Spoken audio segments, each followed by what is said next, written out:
తోమ ఒక ధైర్య సాహసము కలిగినటువంటి వ్యక్తి. రెండవది, తోమ దేవుని ప్రేమించేటువంటి వ్యక్తి. మూడవది, తెలియని విషయాలు తెలియని విషయాలు అడిగి తెలుసుకునేటువంటి తోమ. యోహాను సువార్త 14వ అధ్యాయం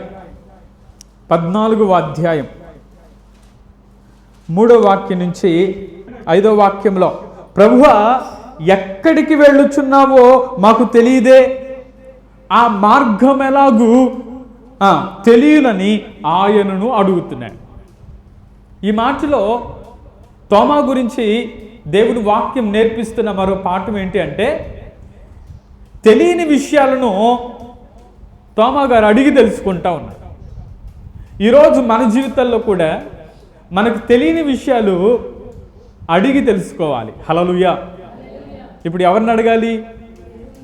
దేవుణ్ణి అడగాలి. హల్లెలూయా. అంతేనా? ఎవరిని అడగాలి? దేవుణ్ణి అడగాలి.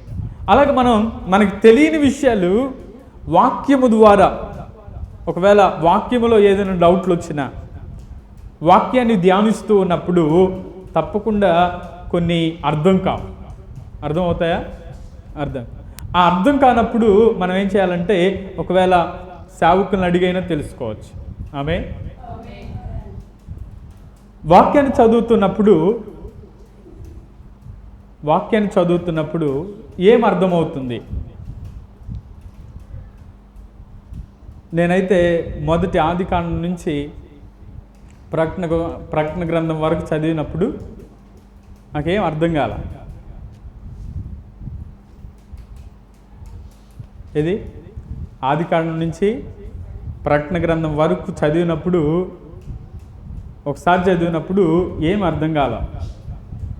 సరే, మరలా రెండోసారి స్టార్ట్ చేసి మరలా ఆదికాండం నుంచి ప్రకటన గ్రంథం వరకు చదివా. అప్పుడు నాకు అర్థమైంది ఏంటంటే, అవుట్లైన్ అర్థమైంది. అవుట్లైన్ అంటే అర్థమైంది కదా, ఏదో కొన్ని విషయాలు మాత్రమే. మూడోసారి మరలా ఆదికాండం నుంచి ప్రకటన గ్రంథం వరకు చదివా. ఇప్పుడు కొంచెం అలా ప్రకటన గ్రంథం మొదలుకొని ఆదికాండం మొదలుకొని ప్రకటన గ్రంథం వరకు 5 సార్లు చదివా. ఎన్నిసార్లు? 5 సార్లు చదివిన తర్వాత, పాస్టర్ గారు మీకేం తెలిసిందంటే, ఏం తెలిసింది? ఏదో కొద్దిగా కూడా కాదు, ఇంకో మాట చెప్పాలంటే ఇంకా ప్రతిరోజు నేర్చుకుంటానే ఉన్నాను. హల్లెలూయా. హల్లెలూయా. ఇది ఒక పెద్ద గని. ఆమె ఏంటి చెప్పండి? ఇది పెద్ద గని. మనం ఎంతగా తవ్వుకుంటా ఉంటామో అంతగా ఆ గనులు బయటపడతా ఉంటాయి. హల్లెలూయా. కాబట్టి దేవుని వాక్యం చాలా విలువైంది. ఆర్ఆర్కే మూర్తి గారు అన్నారంట, మీరు 5 సార్లు ఆదికాండం మొదలుకొని ప్రకటన గ్రంథం వరకు వచనం వెంబడి వచనాన్ని మీరు ధ్యానం చేశారు కదా, మీరు బైబిల్లో చాలా పండితులు కదా అని అంటే, ఆయన అన్న మాట ఏం తెలుసా? సముద్రంలో ఒక చిన్న నీటి బిందువు ఉండి చూసారా, ఆ నీటి బిందువు అంత మాత్రమే నాకు తెలుసు అన్నాడంట. హల్లెలూయా. అంటే అంత గొప్ప దైవజనులే సముద్రంలో ఒక చిన్న నీటి బిందువు అంటే, నేను అనుకోవాలి ఇసుక రేణువులో 100% కూడా ఉందో లేదో అనుకోవాలి నేను. హల్లెలూయా. కాబట్టి దేవుని వాక్యం చాలా విలువైంది. దేవుని వాక్యం బలమైనది. దేవుని వాక్యం ఒక పెద్ద గని. ఏ గని? ఒక బొగ్గు గని కాదు, ఇది బంగారు గని. హల్లెలూయా. మనం ఎంతగా వాక్యాన్ని ధ్యానం చేస్తూ ఉంటామో అంతగా వాక్యం మనలను ప్రభావితం చేస్తూ ఉండేది. హల్లెలూయా. మన నోట దేవుని మాట ఉంటే ఆ మాట ప్రకారం మనం జీవించుదుముగాక. హల్లెలూయా. ఒక వ్యక్తి స్వరూపం ఎప్పుడు మారిందో తెలుసా? ఒక వ్యక్తి జీవితం ఎప్పుడు మారుతుందో తెలుసా? ఎప్పుడైతే తన నోట, తన లోపల దేవుని వాక్యం నిండుతూ ఉన్నప్పుడు, హృదయము నిండిన కొలదే ఏం మాట్లాడేది? నోరు మాట్లాడేది. ఇప్పుడు హృదయంలో దేవుని వాక్యం నింపబడితే బయటికి ఏమొస్తాయి? వాక్యాలే వస్తాయి. లోపల దేవుని స్తుతి చేత నింపబడతా ఉంటే పైకి కూడా దేవుని స్తుతించటం వస్తూ ఉండేది. కాబట్టి ఈరోజు మనం దేని చేత నింపబడాలంటే దేవుని వాక్యము చేత నింపబడుదుముగాక. సరే, ఈ మాటల్లో తెలియని విషయాలు తెలుసుకోవటం. మనకేం తెలుసు అంటే మనకేమీ తెలియదు. తెలుసా? దేవుని వాక్యం కూడా తెలియదు. అయితే ఆ వాక్యాన్ని ఎలా తెలుసుకోవాలంటే మనం ప్రభువా నేను వాక్యాన్ని చదువుతున్నాను, ఆ మాట చేత నన్ను బలపరచు. తప్పకుండా ఆ మాట ద్వారా దేవుడు నిన్ను బలపరచునుగాక. అందుకనే ఒక చోట రాయబడింది, వాక్కును పంపి ఆయన వాడిని బాగు చేశాను అంట.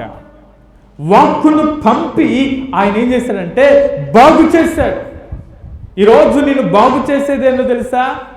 దేవుని వాక్యము తప్ప ఏది నిన్ను బాగు చేయదు. వాక్యం నిన్ను ధైర్యపరుస్తుంది, వాక్యం నిన్ను బలపరుస్తుంది.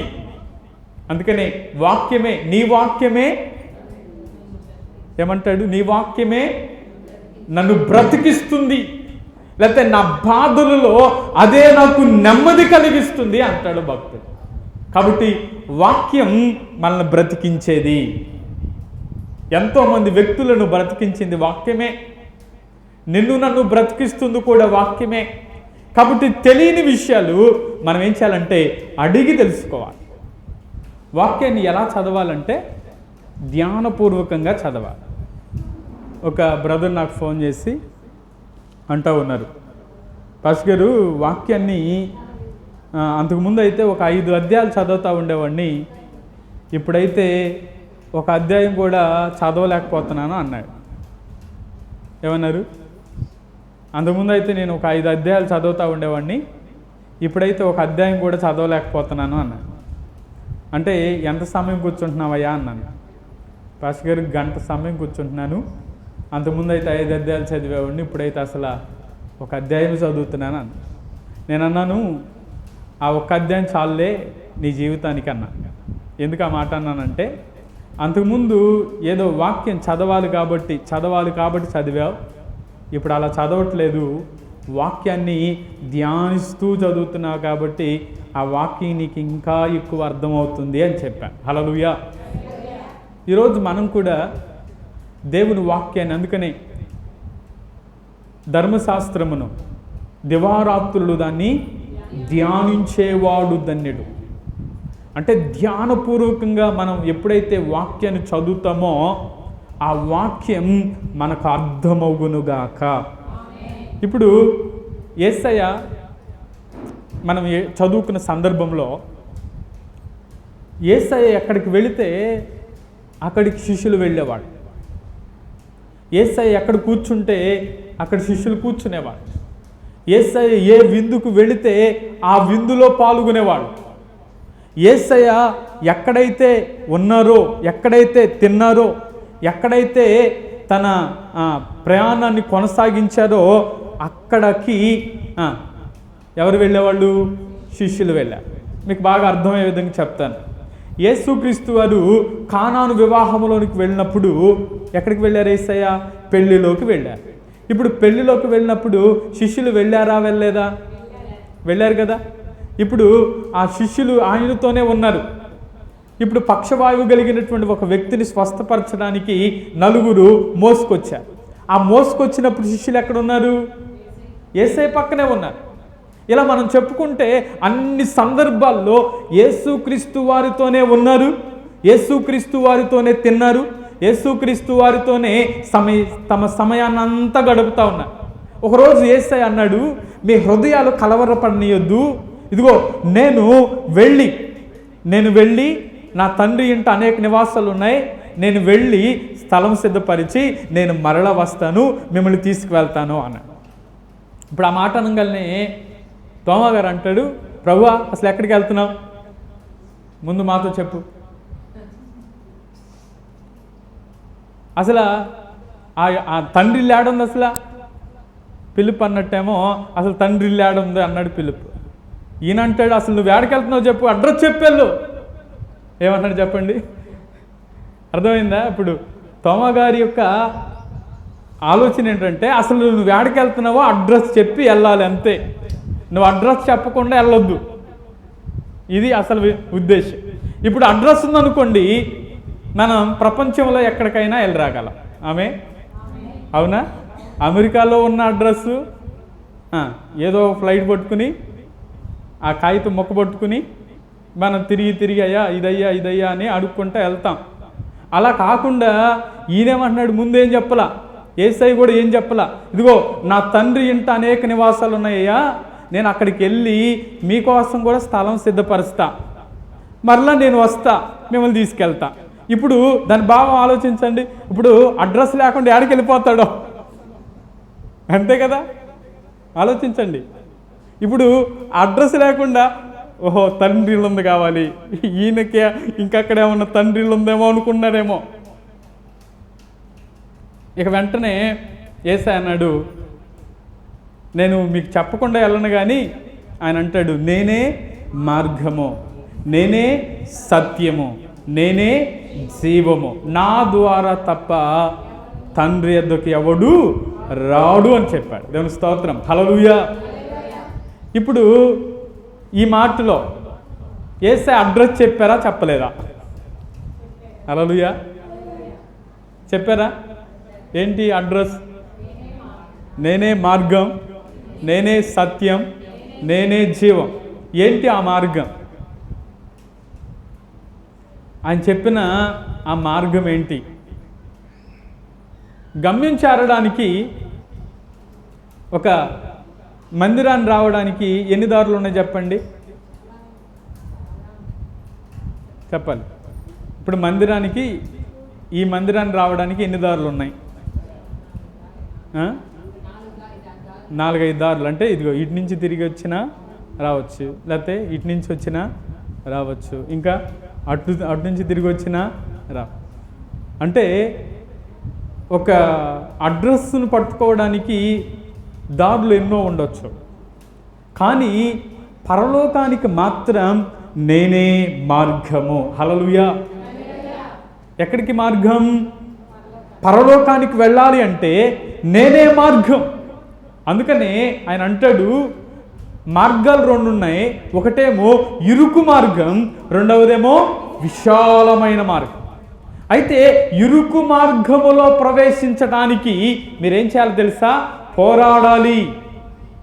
ఆ ఇరుకు మార్గములో ప్రవేశించ పోరాడుడి. ఈరోజు మనము ఆ ఇరుకు మార్గములోనే వెళ్ళాలి. ఒకవేళ విశాలమైన మార్గములో వెళ్దాము అంటే అది ఎక్కడికి తీసుకువెళ్దంటే నరకానికి తీసుకువెళ్తుంది, కానీ పరలోకానికి తీసుకువెళ్ళలేదు. కాబట్టి ఈరోజు దేవుడు మనతో మాట్లాడుతున్న శ్రేష్టమైన మాటలు ఏంటంటే నేనే మార్గము అని ఆయన తెలియచేస్తా ఉన్నాడు. అలాగే నేనే సత్యము, అలాగే నేనే జీవము, నేను జీవించి ఉన్నాను గనుక మీరును జీవిస్తారు అని అంటారు. యుగ యుగాలు ఆయనతో కూడా మనం జీవించాలి అని ఆయన కోరుకుంటున్నాడు.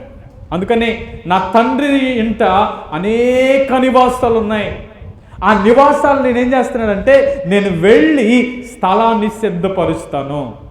ఇప్పుడు ఆ స్థలాన్ని సిద్ధపరిచి నేను మరలా వస్తానన్న దేవుడు రాకమానునా, తెస్తానన్న బహుమానం ఆయన తేకమానునా? ఆయన తప్పకుండా వస్తాను అన్నాడు కాబట్టి ఆయన ఒక రోజు రాబోతా ఉన్నాడు. హల్లెలూయా. బెల్లి గ్రహం కనుక్కుంటా ఆయన చనిపోతూ 99వ సంవత్సరంలో చనిపోయాడు. ఎన్ని? 99వ సంవత్సరంలో. ఆయన ఒక 60 సంవత్సరాల నుంచి అంతకుముందు మంచి ఏజ్లో అద్భుతమైన పరిచర్య జరిగించారు. ఆయన మరణ పడకల్లో, అంటే చివరి దినాల్లో ఒక ఇంటర్వ్యూ చేస్తే ఆయన చెప్పిన మాట ఏంటి తెలుసా? బెల్లి గ్రహం గారి గురించి మీరు అనేక పత్రికల్లో చాలా విషయాలు రాశారు, కానీ మీరు ఒకవేళ నేను చనిపోతే ఒక విషయం మాత్రం రాయండి అన్నాడని. ఆ విషయం ఏంటంటే బిల్లీ గ్రహం గారి చిరునామా మారింది, అడ్రస్ మారింది అని రాయండి. ఇప్పుడు దాకేమో నా అడ్రస్ నేనున్న ఈ స్థిర నివాసం, కానీ నేను చనిపోతే నా అడ్రస్ ఏంటంటే పరలోకం అని చెప్పాడంట. హల్లెలూయా. ఇప్పుడు యేసయ్య కూడా ఏమంటున్నాడు, నా తండ్రి దగ్గర నివాసాలు ఉన్నాయి, నేనే వెళ్ళి వాటిని సిద్ధపరుస్తాను, నేను మరలా వస్తాను. అందుకనే తెలియని విషయాలు అడిగి తెలుసుకుంటున్న తోమ. ఇప్పుడు తోమాలో మనం ఏం నేర్చుకోవాలంటే, మనకి ఏది తెలియదో ఆ విషయాలు దేవుని దగ్గర అడగాలి. తెలియని విషయాలు తెలుసుకోవాలి అంటే ఈ రోజుల్లో ఏది తెలుసుకోవాలన్నా గూగుల్ ఉందండి. ఏది అవునా? ఏది తెలుసుకోవాలన్నా గూగుల్లో సెర్చ్ చేస్తే చాలు, వచ్చేస్తామన్నాయి అనుకుంటాం. సరే, గూగుల్ కన్నా నీ జీవితంలో విలువైనవి నేర్చుకోవాలంటే వాక్యాన్ని ధ్యానించటం ద్వారా మాత్రమే. హల్లెలూయా. ఆత్మ సంబంధమైన విషయాలు ఎక్కడ దొరుకుతాయంటే దేవుని వాక్యంలో దొరుకుతాయి. వాక్యం మనల్ని బ్రతికిస్తుంది, వాక్యం మనల్ని జీవింపచేస్తుంది, వాక్యము మనల్ని పరలోకానికి నడిపిస్తుంది. హల్లెలూయా. కాబట్టి వాక్యములో తెలియని విషయాలు మనం ఏం చేయాలంటే దేవుని దగ్గర నేర్చుకోవాలి. కళ్ళు మూసుకుందాం, ప్రార్థన చేద్దాం. కృపగల తండ్రి, దయగలిగినటువంటి దేవానికి స్తోత్రాలు. దేవ, ఈ మధ్యాహ్న వేళ మీ పాదాల దగ్గరికి రావడానికి మీరు ఇచ్చిన కృపను బట్టి స్తోత్రమయ్యా. తోమా గారు భారతదేశానికి ఎలా వచ్చారో, ఎలాంటి అద్భుతాలు చేశారో, ఎంతమందిని ప్రభావితం చేశారో,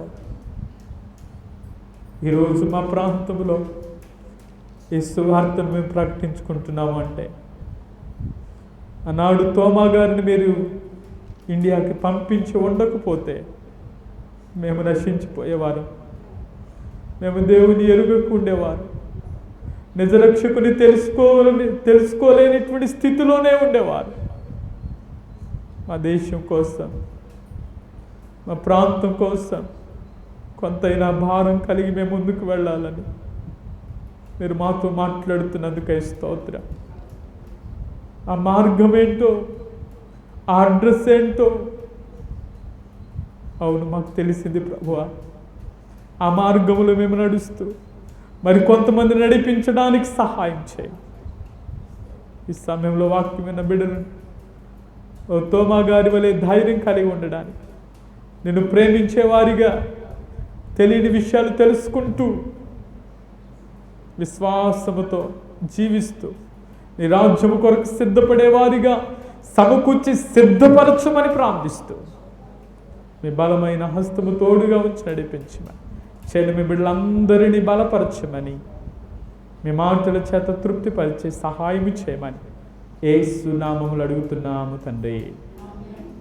ఆమేన్.